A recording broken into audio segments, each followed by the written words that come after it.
मेरे प्यारे देशवासियों, नमस्कार। आज मन की बात का 100वां एपिसोड है। मुझे आप सबकी हजारों चिट्ठियां मिली हैं, लाखों संदेश मिले हैं और मैंने कोशिश की है कि ज्यादा से ज्यादा चिट्ठियों को पढ़ पाऊं, देख पाऊं, संदेशों को जरा समझने की कोशिश करूं। आपके पत्र पढ़ते हुए कई बार मैं भावुक हुआ, भावनाओं से भर गया, भावनाओं में बह गया और खुद को फिर संभाल भी लिया। आपने मुझे मन की बात के 100वें एपिसोड पर बधाई दी है, लेकिन मैं सच्चे दिल से कहता हूं, दरअसल बधाई के पात्र तो आप सभी मन की बात के श्रोता हैं, हमारे देशवासी हैं। मन की बात कोटि कोटि भारतीयों के मन की बात है, उनकी भावनाओं का प्रकटीकरण है। साथियों, 3 अक्टूबर 2014 विजयादशमी का वो पर्व था और हम सब ने मिलकर विजयादशमी के दिन मन की बात की यात्रा शुरू की थी। विजयादशमी यानी बुराई पर अच्छाई की जीत का पर्व। मन की बात भी देशवासियों की अच्छाइयों का, सकारात्मकता का एक अनोखा पर्व बन गया है। एक ऐसा पर्व जो हर महीने आता है, जिसका इंतजार हम सभी को होता है। हम इसमें पॉजिटिविटी को सेलिब्रेट करते हैं, हम इसमें पीपल्स पार्टिसिपेशन को भी सेलिब्रेट करते हैं। कई बार यकीन नहीं होता कि मन की बात को इतने महीने और इतने साल गुजर गए। हर एपिसोड अपने आप में खास रहा। हर बार नए उदाहरणों की नवीनता, हर बार देशवासियों की नई सफलताओं का विस्तार। मन की बात में पूरे देश के कोने कोने से लोग जुड़े, हर आयु वर्ग के लोग जुड़े। बेटी बचाओ बेटी पढ़ाओ की बात हो, स्वच्छ भारत आंदोलन हो, खादी के प्रति प्रेम हो या प्रकृति की बात, आजादी का अमृत महोत्सव हो या फिर अमृत सरोवर की बात। मन की बात जिस विषय से जुड़ा वो जन आंदोलन बन गया और आप लोगों ने बना दिया। जब मैंने तत्कालीन अमेरिकी राष्ट्रपति बराक ओबामा के साथ साझा मन की बात की थी, तो इसकी चर्चा पूरे विश्व में हुई थी। साथियों, मन की बात मेरे लिए तो दूसरों के गुणों की पूजा करने की तरह ही रहा है। मेरे एक मार्गदर्शक थे, श्री लक्ष्मण राव जी इनामदार। हम उनको वकील साहब कहा करते थे। वो हमेशा कहते थे कि हमें दूसरों के गुणों की पूजा करनी चाहिए। सामने कोई भी हो, आपके साथ का हो, आपका विरोधी हो, हमें उसके अच्छे गुणों को जानने का, उनसे सीखने का प्रयास करना चाहिए। उनकी इस बात ने मुझे हमेशा प्रेरणा दी है। मन की बात दूसरों के गुणों से सीखने का बहुत बड़ा माध्यम बन गई है। मेरे प्यारे देशवासियों, इस कार्यक्रम ने मुझे कभी भी आपसे दूर नहीं होने दिया। मुझे याद है, जब मैं गुजरात का मुख्यमंत्री था, तो वहां सामान्य जन से मिलना जुलना स्वाभाविक रूप से हो ही जाता था। मुख्यमंत्री का कामकाज और कार्यकाल ऐसा ही होता है, मिलने जुलने के अवसर बहुत मिलते रहते हैं। लेकिन 2014 में दिल्ली आने के बाद मैंने पाया कि यहां का जीवन तो बहुत ही अलग है। काम का स्वरूप अलग, दायित्व अलग, स्थितियां परिस्थितियों के बंधन, सुरक्षा का तामझाम, समय की सीमा। शुरुआती दिनों में कुछ अलग महसूस करता था, खाली खाली सा महसूस करता था। पचासों साल पहले मैंने अपना घर इसलिए नहीं छोड़ा था कि एक दिन अपने ही देश के लोगों से संपर्क ही मुश्किल हो जाएगा। जो देशवासी मेरा सब कुछ है, मैं उनसे ही कट करके जी नहीं सकता था। मन की बात ने मुझे इस चुनौती का समाधान दिया, सामान्य मानवी से जुड़ने का रास्ता दिया। पदभार और प्रोटोकॉल व्यवस्था तक ही सीमित रहा और जनभाव कोटि कोटि जनों के साथ मेरे भाव विश्व का अटूट अंग बन गया। हर महीने मैं देश के लोगों के हजारों संदेशों को पढ़ता हूं। हर महीने मैं देशवासियों के एक से एक अद्भुत स्वरूप के दर्शन करता हूं। मैं देशवासियों के तप त्याग की पराकाष्ठा को देखता हूं, महसूस करता हूं। मुझे लगता ही नहीं है कि मैं आपसे थोड़ा भी दूर हूं। मेरे लिए मन की बात ये एक कार्यक्रम नहीं है। मेरे लिए एक आस्था, पूजा, व्रत है। जैसे लोग ईश्वर की पूजा करने जाते हैं तो प्रसाद की थाल लाते हैं, मेरे लिए मन की बात ईश्वर रूपी जनता जनार्दन के चरणों में प्रसाद की थाल की तरह है। मन की बात मेरे मन की आध्यात्मिक यात्रा बन गया है। मन की बात स्व से समष्टि की यात्रा है। मन की बात अहम से वयम की यात्रा है। यह तो मैं नहीं तू ही इसकी संस्कार साधना है। आप कल्पना करिए, मेरा कोई देशवासी 40-40 साल से निर्जन पहाड़ी और बंजर जमीन पर पेड़ लगा रहा है। कितने ही लोग 30-30 साल से जल संरक्षण के लिए बावड़ियां और तालाब बना रहे हैं, उसकी साफ सफाई कर रहे हैं। कोई 25-30 साल से निर्धन बच्चों को पढ़ा रहा है, कोई गरीबों की इलाज में मदद कर रहा है। कितनी ही बार मन की बात में इनका जिक्र करते हुए मैं भावुक हो गया हूं। आकाशवाणी के साथियों को कितनी ही बार इसे फिर से रिकॉर्ड करना पड़ा है। आज पिछला कितना ही कुछ आंखों के सामने आए जा रहा है। देशवासियों के इन प्रयासों ने मुझे लगातार खुद को खपाने की प्रेरणा दी है। साथियों, मन की बात में जिन लोगों का हम जिक्र करते हैं, वे सब हमारे हीरोज हैं, जिन्होंने इस कार्यक्रम को जीवंत बनाया है। आज जब हम 100वें एपिसोड के पड़ाव पर पहुंचे हैं, तो मेरी ये भी इच्छा है कि हम एक बार फिर इन सारे हीरोज के पास जाकर उनकी यात्रा के बारे में जानें। आज हम कुछ साथियों से बात भी करने की कोशिश करेंगे। मेरे साथ जुड़ रहे हैं हरियाणा के भाई सुनील जगलान जी। सुनील जगलान जी का मेरे मन पर इतना प्रभाव इसलिए पड़ा क्योंकि हरियाणा में जेंडर रेशियो पर काफी चर्चा होती थी और मैंने भी बेटी बचाओ बेटी पढ़ाओ का अभियान हरियाणा से ही शुरू किया था। और इसी बीच जब सुनील जी के सेल्फी विद डॉटर कैंपेन पर मेरी नजर पड़ी तो मुझे बहुत अच्छा लगा। मैंने भी उनसे सीखा और इसे मन की बात में शामिल किया। देखते ही देखते सेल्फी विद डॉटर एक ग्लोबल कैंपेन में बदल गया और इसमें मुद्दा सेल्फी नहीं थी, टेक्नोलॉजी नहीं थी। इसमें डॉटर को, बेटी को प्रमुखता दी गई थी। जीवन में बेटी का स्थान कितना बड़ा होता है, इस अभियान से यह भी प्रकट हुआ।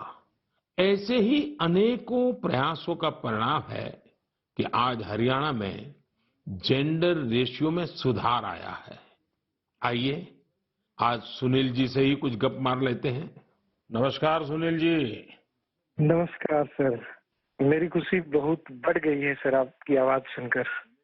Sunil ji, selfie with daughter हर किसी को याद है।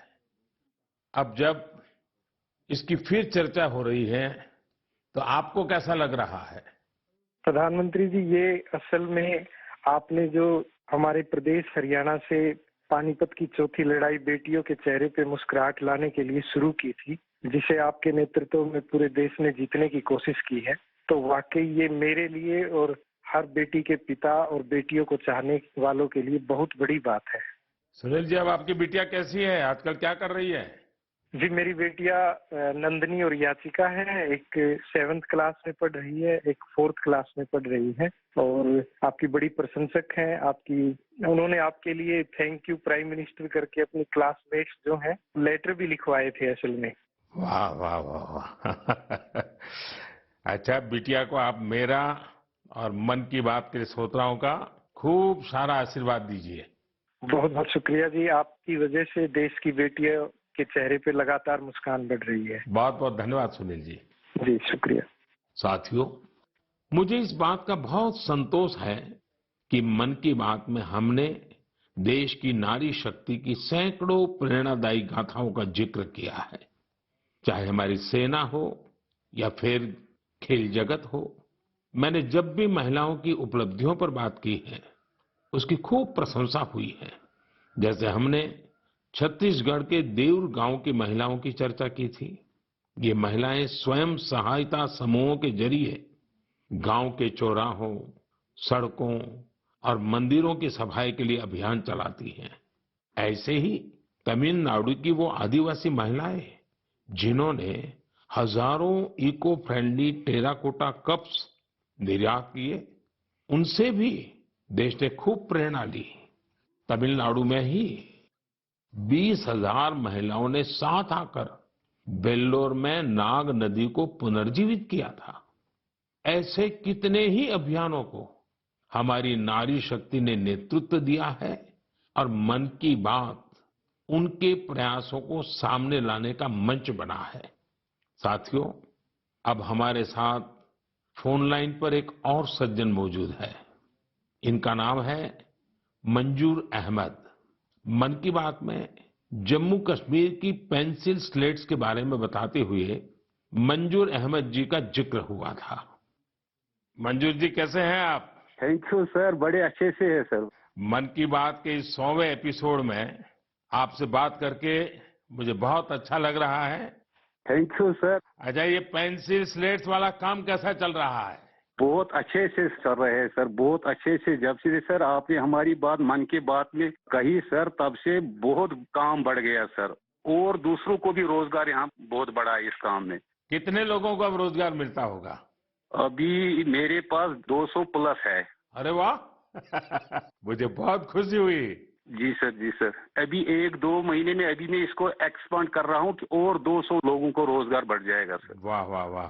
देखिए मंजूर जी, जी सर। मुझे बराबर याद है, और उस दिन आपने मुझे कहा था कि ये एक ऐसा काम है जिसकी न कोई पहचान है, न स्वयं की पहचान है, और आपको बड़ी पीड़ा भी थी और इस वजह से आपको काफी बड़ी मुश्किलें होती थी, वो भी आप कह रहे थे।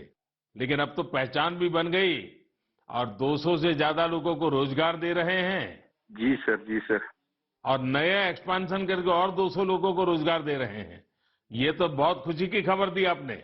एवं सर, यहाँ पे जो फार्मर है सर, उनका भी बहुत बड़ा इसमें फायदा मिला सर। तब से 2000 का ट्री बेचते थे, अभी वही ट्री 5000 तक पहुँच गया सर। इतनी डिमांड बढ़ गई सर इसमें तब से, और अपनी पहचान भी बन गई। इसमें बहुत से आर्डर है अपने पास सर। अभी मैं आगे 1-2 महीने में और एक्सपेंड करके और 200-250 2-4 गाँव में जितने भी लड़के लड़की हैं इसमें एडजस्ट हो सकता है, उनका भी रोजी रोटी चल सकता है सर। देखिए मंजूर जी, वोकल फॉर लोकल की ताकत कितनी जबरदस्त है, आपने धरती पर उतार के दिखा दिया है। जी सर, जी सर। मेरी तरफ से आपको और गांव के सभी किसानों को और आपके साथ काम कर रहे हैं सभी साथियों को भी मेरी तरफ से बहुत बहुत शुभकामनाएं। धन्यवाद भैया। धन्यवाद सर। साथियों, हमारे देश में ऐसे कितने ही प्रतिभाशाली लोग हैं जो अपनी मेहनत के बलबूते ही सफलता के शिखर तक पहुंचे हैं। मुझे याद है विशाखापट्टनम के वेंकट मुरली प्रसाद जी ने एक आत्मनिर्भर भारत चार्ट शेयर किया था। उन्होंने बताया था कि वो कैसे ज्यादा से ज्यादा भारतीय प्रोडक्ट्स ही इस्तेमाल करेंगे। जब बेतिया के प्रमोद जी ने एलईडी बल्ब बनाने की छोटी यूनिट लगाई, या गढ़ मुक्तेश्वर के संतोष जी ने मैट्स बनाने का काम किया, मन की बात ही उनके उत्पादों को सबके सामने लाने का माध्यम बना। हमने मेक इन इंडिया के अनेक उदाहरणों से लेकर स्पेस स्टार्टअप्स तक की चर्चा मन की बात में की है। साथियों, आपको याद होगा, कुछ एपिसोड पहले मैंने मणिपुर की बहन विजय शांति देवी जी का भी जिक्र किया था। विजय शांति जी कमल के रेशों से कपड़े बनाती हैं। मन की बात में उनके इस अनोखे इको फ्रेंडली आइडिया की बात हुई तो उनका काम और पॉपुलर हो गया। आज विजय शांति जी फोन पर हमारे साथ हैं। नमस्ते Vijay Shanti ji, how are you? Sir, I am fine. And how is your work going on? Sir, still working along with my 30 women. In such a short period, you have reached 30% team. Yes, sir. This year also more expand with 100 women in my area. So your target is 100 women. Yeah, 100 women.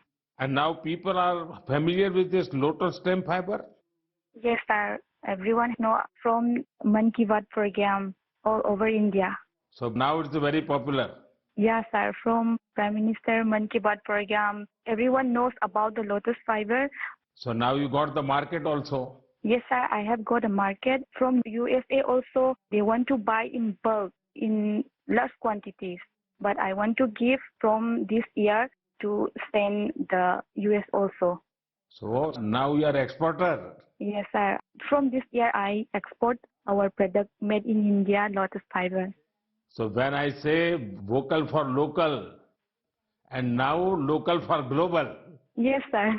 I want to reach my product all over the globe of world. So congratulations and wish you best luck. Thank you, sir. Thank you. Thank you, Vijaya Shanti. Thank you, sir.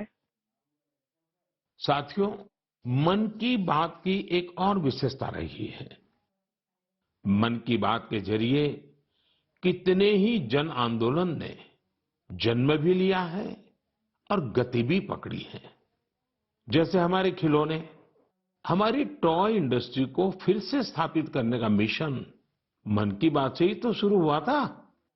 भारतीय नस्ल के श्वान, हमारे देशी dogs, उसको लेकर जागरूकता बढ़ाने की शुरुआत भी तो मन की बात से ही की थी। हमने एक और मुहिम शुरू की थी कि हम गरीब छोटे दुकानदारों से मोलभाव नहीं करेंगे, झगड़ा नहीं करेंगे। जब हर घर तिरंगा मुहिम शुरू हुई, तब भी मन की बात ने देशवासियों को इस संकल्प से जोड़ने में खूब भूमिका निभाई। ऐसे हर उदाहरण समाज में बदलाव का कारण बने हैं। समाज को प्रेरित करने का ऐसे ही बीड़ा प्रदीप सांगवान जी ने भी उठा रखा है। मन की बात में हमने प्रदीप सांगवान जी की हीलिंग हिमालयज अभियान की चर्चा की थी।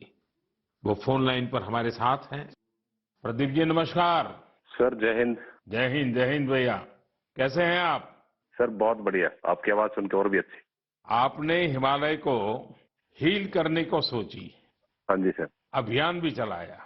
आजकल आपका कैंपेन कैसा चल रहा है? सर बहुत अच्छा चल रहा है। 2020 से ऐसा मानिए कि जितना काम हम 5 साल में करते थे, अब वो 1 साल में ही हो जाता है। अरे वाह। हाँ जी सर। शुरुआत बहुत नर्वस हुई थी, बहुत डर था इस बात को लेके कि जिंदगी भर ये कर पाएंगे नहीं कर पाएंगे, पर थोड़ा सपोर्ट मिला और 2020 तक हम बहुत स्ट्रगल भी कर रहे थे। ऑनेस्टली लोग बहुत कम जुड़ रहे थे, बहुत सारे ऐसे लोग थे जो कि सपोर्ट नहीं कर पा रहे थे, हमारी मुहिम को इतना तवज्जो भी नहीं दे रहे थे। बट 2020 के बाद जब मन की बात में जिक्र हुआ, उसके बाद बहुत सारी चीजें बदल गई। मतलब पहले हम साल में 6-7 क्लीनिंग ड्राइव कर पाते थे, 10 क्लीनिंग ड्राइव कर पाते थे। आज की डेट में हम डेली बेसिस पे 5 टन कचरा इकट्ठा करते हैं अलग अलग लोकेशन से। अरे वाह।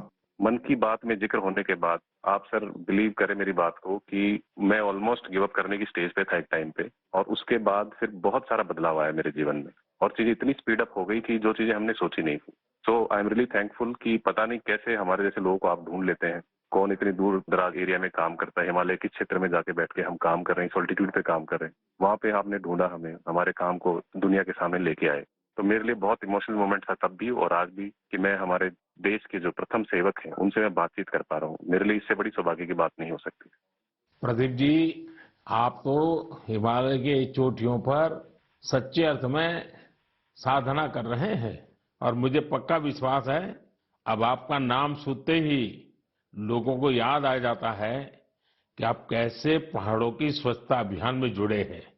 हाँ जी सर। और जैसा आपने बताया कि अब तो बहुत बड़ी टीम बनती जा रही है और आप इतनी बड़ी मात्रा में डेली काम कर रहे हैं। हाँ जी सर। और मुझे पूरा विश्वास है कि आपके इन प्रयासों से, उसकी चर्चा से अब तो कितने ही पर्वतारोही स्वच्छता से जुड़े फोटो पोस्ट करने लगे हैं। हाँ जी सर, बहुत।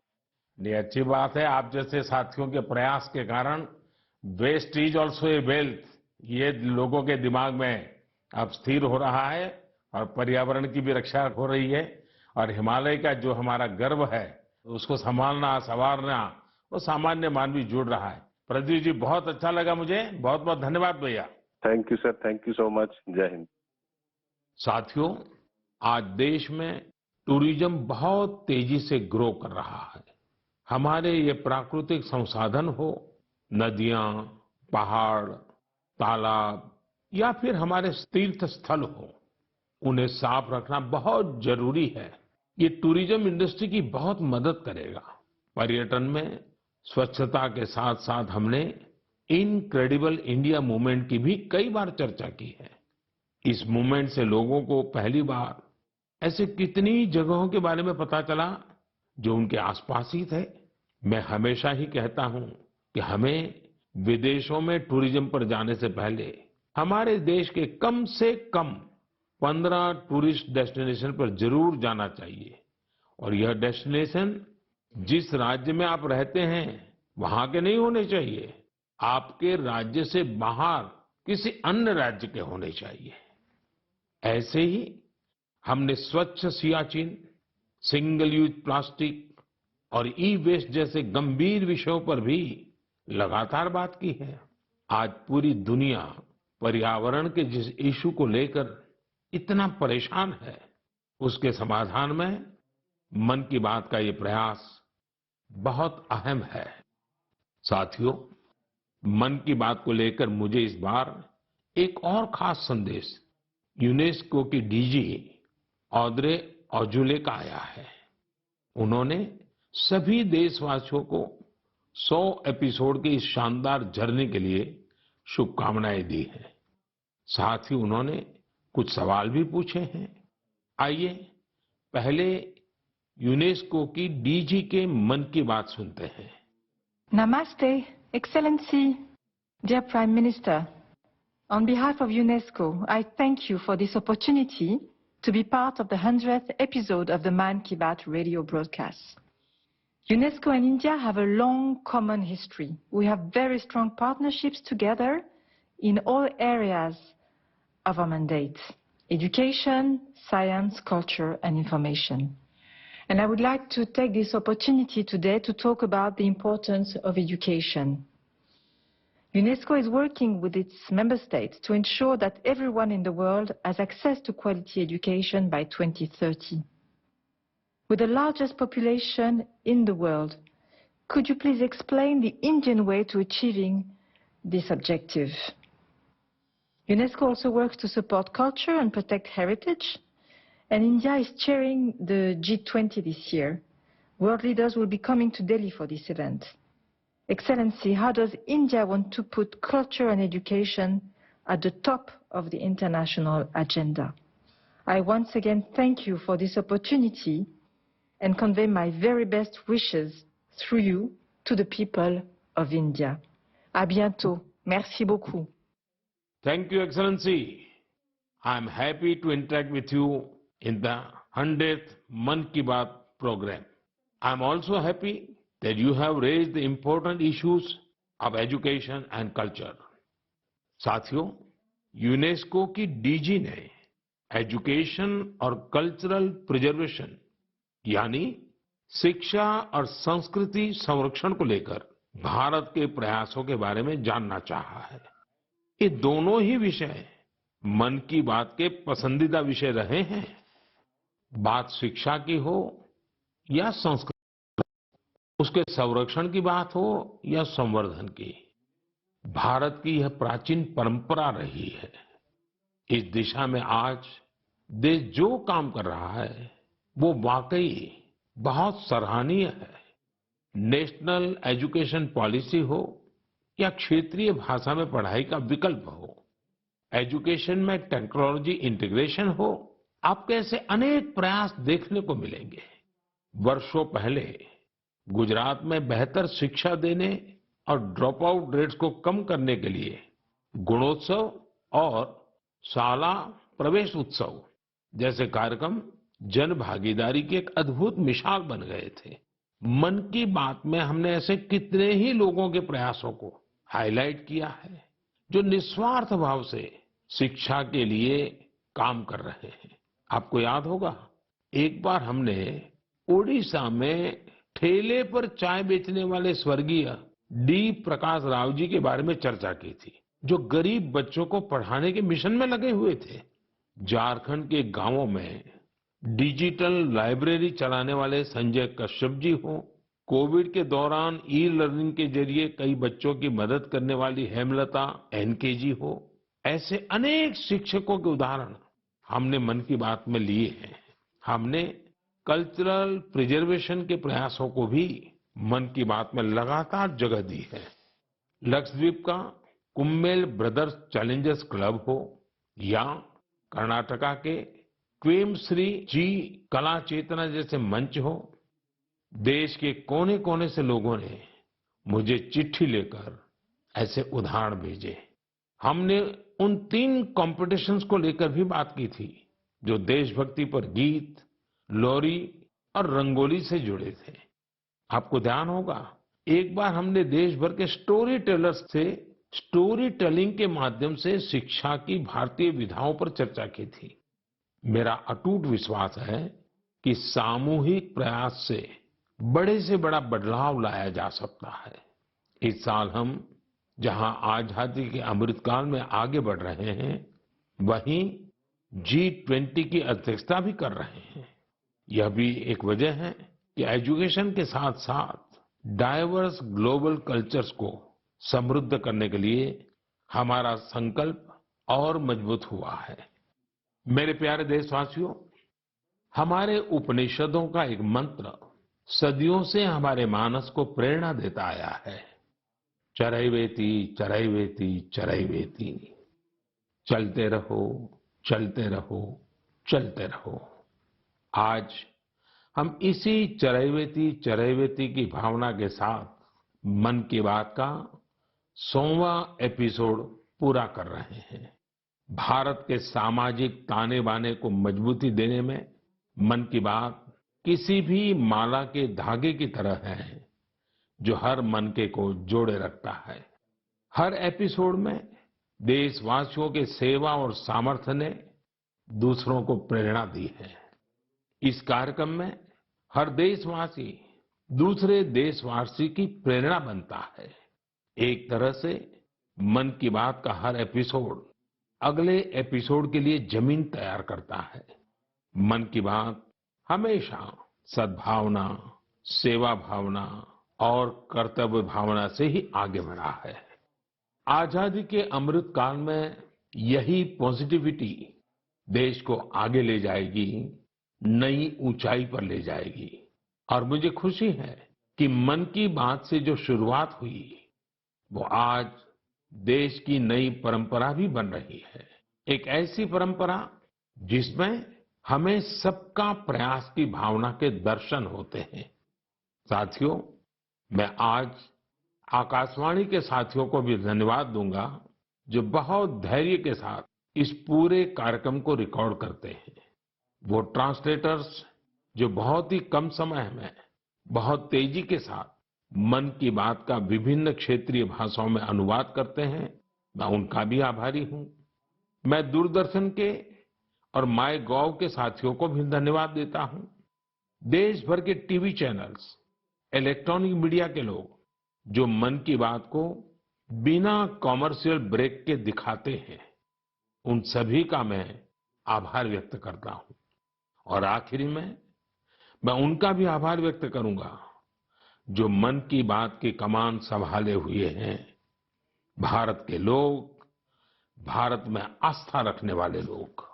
ये सब कुछ आपकी प्रेरणा और ताकत से ही संभव हो पाया है। साथियों, वैसे तो मेरे मन में आज इतना कुछ कहने को है कि समय और शब्द दोनों कम पड़ रहे हैं, लेकिन मुझे विश्वास है कि आप सब मेरे भावों को समझेंगे, मेरी भावनाओं को समझेंगे। आपके परिवार के ही एक सदस्य के रूप में मन की बात के सहारे आपके बीच में रहा हूं, आपके बीच में रहूंगा। अगले महीने हम एक बार फिर मिलेंगे, फिर से नए विषयों और नई जानकारियों के साथ देशवासियों की सफलताओं को सेलिब्रेट करेंगे। तब तक के लिए मुझे विदा दीजिए और अपना